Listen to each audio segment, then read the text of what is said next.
¿Soy estudiante de psicología o te apasiona la psicología? Hoy vamos a dar la parte 2 de interpretación de los sueños. Sin más vueltas, mi nombre es Carla Manzano, soy psicóloga, acompáñame que te va a explotar la cabeza.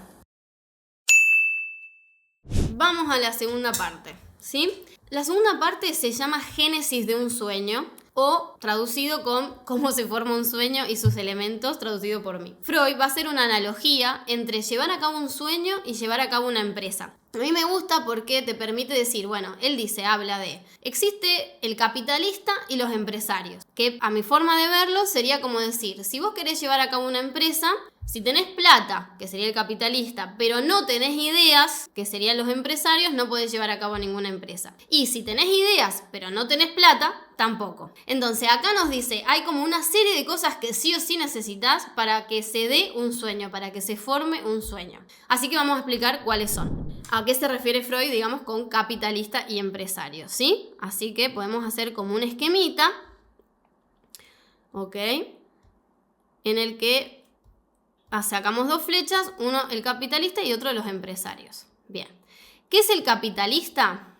En estos textos es el deseo inconsciente o los deseos inconscientes. ¿Y a qué nos estamos refiriendo con eso? Bueno, lo va a describir como deseos sofocados, o sea que no tienen relación con la vida diurna, que aún así siempre están dispuestos a salir a la luz, es decir, lo inconsciente siempre quiere manifestarse en la conciencia aunque no pueda y quiere procurarse expresión consciente, pero se puede decir que son esos deseos inmortales de nuestro inconsciente en estado de represión de procedencia infantil. Así que Freud se está refiriendo a que el deseo inconsciente siempre es todo lo que tiene que ver con la sexualidad infantil, que seguramente saben que es desde que nacemos, pues el autoerotismo, la fase oral, el narcisismo, la fase sádico-anal, la fase fálica, el complejo de Edipo, ¿sí? Todos estos aspectos van a quedar en lo reprimido primordial y eso va a ser el motorcito que necesitamos como capitalista para llevar un sueño.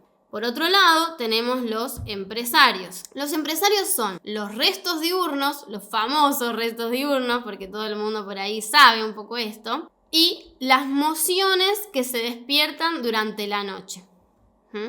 Bien. Los restos diurnos, ¿qué son? Obviamente, como su nombre lo indica, es aquello que hemos vivido durante el día, pero me gustaría aclarar que no hace falta que sea del mismo día, sino que a mí me gusta decir que es aquello que ha estado presente en nuestra conciencia en el último tiempo, ¿sí? Que yo lo tengo como presente. Por ejemplo, si hace 4 días pasé por una panadería y olía a medialunas recién hechas y me acuerdo de mi abuela que antes de fallecer yo iba a visitarla los domingos y me iba a buscar a medialunas recién horneadas, entonces puede ser que aparezca mi abuela o las medialunas en el sueño, aunque yo no haya comprado las medialunas ese día, ¿se entiende? O sea que es contenido que ha estado presente en nuestra conciencia en el último tiempo, que lo tenemos como fresquito. Aunque Freud focaliza dentro de los restos diurnos en 2 tipos de deseos. Fíjense que ya hemos explicado que el sueño tiene la función de ser un cumplimiento de deseo. Hemos visto que el capitalista es un deseo inconsciente y ahora nos va a añadir 2 deseos más, que van a ser preconscientes. Acuérdense, preconscientes latentes, susceptibles de conciencia. Vamos uniendo vocabulario psicoanalítico freudiano, ¿sí?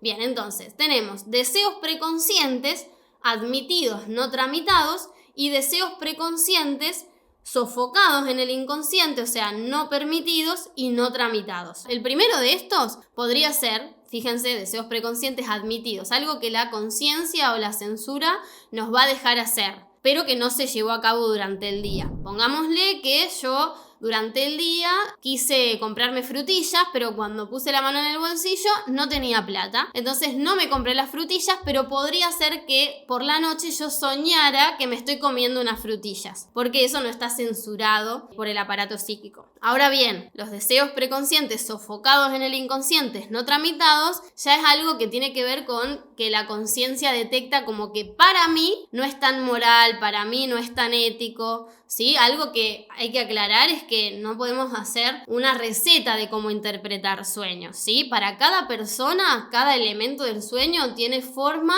particular, o sea que tendremos que indagar, no es como la numerología que uno puede decir, bueno, como soñó con agua es tal cosa. No, esto es individual y caso por caso, ¿sí? Bien, aclarado esto, si yo por ejemplo entré a una fiesta y vi al novio de una amiga y dije, qué lindo que está, qué bueno que me lo hubiera encontrado yo antes, bueno, me dieron ganas de besarlo, y eso entra en contradicción con mi ética, entonces ahí mi aparato psíquico, mi conciencia me lo censura y es no tramitado. Entonces yo podría soñar por la noche que me chapo al novio de mi amiga. Por ahí después me olvidé y no sé nada al día siguiente, quedó como contenido latente, pero podría pasar. Y teníamos también como empresario las mociones que se despiertan durante la noche. ¿Qué significa eso? Que seguro van a saber de lo que hablo. ¿Vieron cuando están en un sueño y, qué sé yo, se cierra una puerta en casa y yo no me despierto, pero en mi sueño de repente estalló una bomba? Bueno, esto es, las mociones que se despiertan durante la noche son cosas que detecta mi percepción, mis sentidos, pero que no logran despertarme del todo y entran en el sueño, ¿sí? Suena el despertador y entonces yo es como que estoy en un boliche, o por ejemplo tengo mucha sed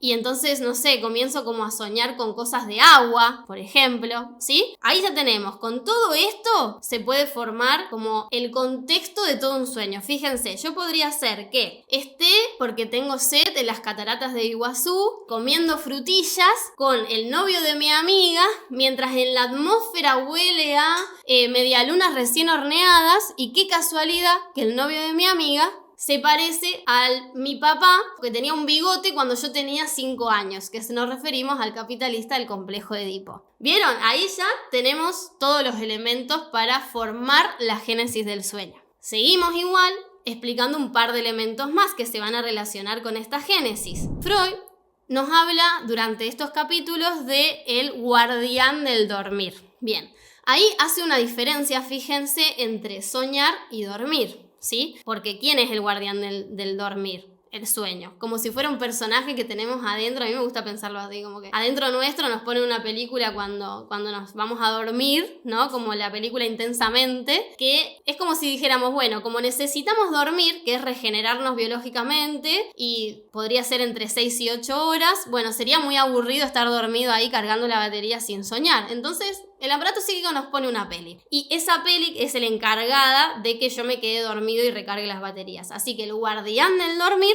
es el sueño. Por ejemplo, si vos tenés insomnio y te despertás cada media hora o cada 1 hora, el guardián del dormir, que sería el sueño, no está haciendo bien su función, y podría ser, que lo explica Freud en otros textos, que tuvieras un trauma o lo que fuera. Así que ahí habría que chequear, porque lo normal es que el sueño te proteja y te deje dormir. Por eso es el que lo guarda, el guardián. ¿Se entiende? Nos habla también de un personaje más malo, que es el perturbador o la perturbadora del sueño, que se refiere a la censura. La censura forma parte del preconsciente y la conciencia, ¿sí? Y va a ser aquella que va a estar midiendo si algo se puede pasar a la conciencia o me puedo acordar de eso al día siguiente o no, ¿sí? Si puedo estar soñando con eso o no. Por ejemplo, Freud dedica todo un capítulo al olvido del sueño y nos va a decir que justamente la censura es la que hace los olvidos. Nos va a recordar que todo aquello que nosotros recordamos, ya sea de los sueños o de la vida, está mutilado por la infidelidad de la memoria. O sea que nosotros no recordamos de manera fiel aquello que vivimos. Debería ser como más, dudar un poquito más. Así que cuando nosotros relatamos algo como si realmente supiéramos lo que estamos diciendo, como si lo recordáramos, como si lo estuviéramos viviendo, nos dice, como analistas tenemos que dudar de eso. Es como que la censura nos está engañando y nos dice, vos decilo así, ¿no? Así nadie hace preguntas, ¿no? Entonces los analistas tenemos que, yo no soy analista, lo aclaro para que no quede ahí, pero me he dedicado 14 años o más a dar psicoanálisis. Entonces los analistas, ¿qué tienen que hacer? Van a tener que cortar ese relato tan armado, ponerlo en duda, hacer preguntas, como que tienen que ser pillos de desfigurar el relato figurado por la censura. Y ahí donde la persona diga, ay, ahí no me acuerdo, esto no me acuerdo, ahí hay un olvido, Freud nos dice que si hay olvido es porque hubo censura. Y si hubo censura es que había algo importante, porque si no, no nos lo haría olvidar. ¿no? Entonces es una brújula el olvido para seguir indagando por ese camino que seguro estamos cerca del capitalista, estamos cerca del deseo inconsciente. ¿Sí? Interesante esta partecita. Y esto se relaciona finalmente con algo que no es un personaje, pero tiene un nombre que yo para mí es como muy fantasioso, Freud.